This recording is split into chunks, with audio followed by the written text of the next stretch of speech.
কি কি ওই পুলিশ চাকরি করে হ্যাঁ স্কুল ছাত্রীরা একটা উপকার করে দেওয়া যেতে সেটা কি দেখি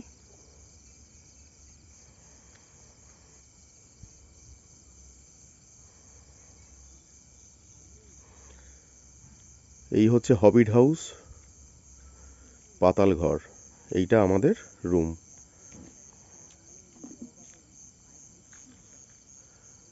বিদেশে বেশ কিছু জায়গায় এই রকমের ঘর দেখতে পাওয়া যায়, মাটির নিচে, পাহাড়ের খাঁজে, কাঠের খাঁজে। ঠিক তার আদলে এখানে তৈরি করা হয়েছে হবিট হাউস। এর ওপরে দিনের বেলা হলে বোঝাতে পারতাম, ঘাসের চাদর রয়েছে, মানে ওপরে কিন্তু ঘাস গাছপালা সব কিছুই হয়েছে, ওইদিকেও তাই, দেখলে বুঝতে পারবেন। দেখুন, যার জন্য পুরুলিয়ার প্রখর যে রৌদ্র